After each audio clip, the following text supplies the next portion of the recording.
Welcome to This Explainer. Today, we're unraveling the facts behind what's arguably history's most terrifying and honestly most perplexing unsolved mystery. We're going to use the cold, hard evidence left behind to piece together a puzzle that has completely baffled experts for over 60 years. Yep, we're talking about the Dyatlov Pass incident. To really get a grasp on this, you first need to put yourself in their shoes. Just imagine hiking through endless snow, high up in one of the absolute coldest mountain ranges on Earth. The wind is literally screaming around you, and those howling gusts plunge the temperature well below minus 30 degrees Celsius. In brutal conditions like that, your shelter and your gear are the only things keeping you alive. And that leads us straight to the chilling question defining this entire mystery. What could possibly cause a team of absolute experts to just abandon their only shelter? I mean, why would they slash their way out and run into the freezing darkness without their boots or coats in the dead of night? Let's get into Chapter 1, The Ill-Fated Expedition, January 1959.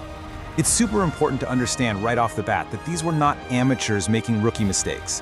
We're talking about highly disciplined students and mountaineers from the Ural Polytechnic Institute. They were led by a 23-year-old engineering student named Igor Dyatlov.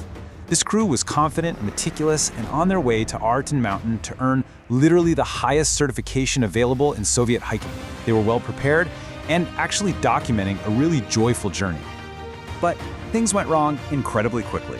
What started as a routine, happy winter expedition in late January took a super dark turn when a sudden, severe weather shift hit on February 1st. By February 20th, when the group still hadn't returned, concern turned into flat-out panic. A massive search operation kicked off, bringing in volunteers, soldiers, and even aircraft. Chapter 2. The Silent Camp, the Mountain of the Dead.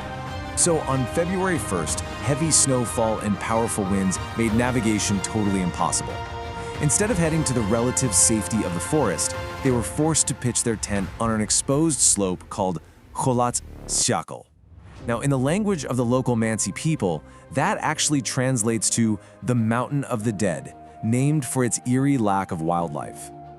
Tragically, it was about to live up to that terrifying name. That evening, they followed standard textbook procedure for a winter camp. First, they carefully built a snow platform, and second, they secured the tent against those powerful winds. Looking at their journals and photos, we know they ate dinner, laughed together, and wrote down their thoughts. Right up until night fell, everything was totally normal. And then, the unexplained midnight escape. Chapter 3, The Grim Discovery. The search party finds the tent. When rescuers finally reached that slope weeks later, they found the tent was actually still standing. But here's the crazy part. The entrance wasn't open. The hikers had completely ignored the front door. Instead, the heavy fabric was sliced open from the inside. Whoever was in there hadn't just calmly walked out. They had desperately slashed their way through in absolute panic. The crucial, really haunting point is what was left inside. Winter coats, snow boots, food rations, cameras. Look, no experienced mountaineer willingly leaves shelter in a sub-zero blizzard without this stuff. Yet every single sign pointed to the fact that they fled into the freezing night, leaving behind the exact gear required for survival. And the forensic evidence revealed a bizarre contradiction. Rescuers tracked footprints down to a cedar tree and found the first 5 victims who had simply frozen to death from hypothermia. They were barefoot, clustered next to this desperate little fire. But found months later in a ravine, the final 4 victims told a totally different, horrifying story. They had suffered devastating internal injuries, comparable to being in a serious car crash. Plus, there were baffling anomalies, missing soft facial tissue, and get this, traces of low-level radiation on their clothing. Chapter 4. Decades of Theories, Weighing the Evidence. Because the Soviet Union historically kept a tight lid on classified military operations, theories naturally exploded in all directions. We're talking everything from plausible forces of nature, like avalanches or violent downhill winds, to classified Soviet military tests of experimental weapons.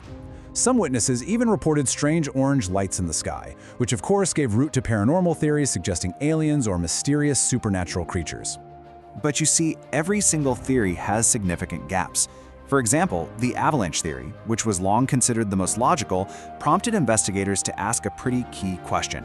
If a massive wall of snow struck them, Why on earth was the tent still standing when rescuers found it? And why would they pitch it on a slope that experts deemed way too gentle for a large avalanche in the first place? Chapter 5. Modern Investigations. Science re-examines the cold case. So, fast forward more than 6 decades later, analysts decided to use advanced computer simulations, historical weather data, and modern forensic analysis to finally piece together what they consider the most scientifically likely scenario. According to the modern consensus, here is how it most likely went down. First, a highly localized small slab avalanche destabilized their snow platform. Second, hearing that terrifying crack and fearing a massive collapse, the hikers slashed the tent in a blind panic. Third, they escaped into pitch blackness and hurricane-force winds, which caused immediate disorientation. And finally, the group tragically separated. Without proper clothing, survival was impossible. This led to fatal falls into a deep ravine under heavy snow, causing those catastrophic internal injuries. This modern investigation also tackled the most gruesome details. Experts now firmly believe that the horrifying missing tissue, the tongue and the eyes, was just the tragic result of scavenging animals and natural decay. Remember, those specific victims spent many months buried under the snow in a wet ravine. Yet even with these super advanced computer models and highly logical explanations, the theory still leaves some lingering, really uncomfortable questions. Why were there traces of low-level radiation on their clothing?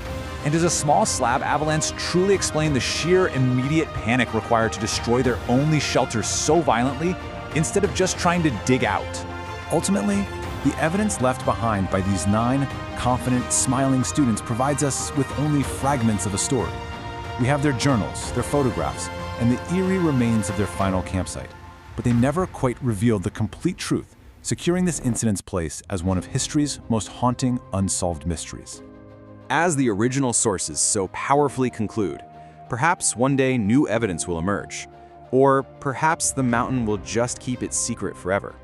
Sometimes history doesn't end with answers. Sometimes it ends with silence. We've laid out the facts, the contradictions, and the modern science. So, based on the chilling evidence we've explored today, what do you believe forced these experts into the freezing darkness? Let us know your thoughts and keep asking the big questions.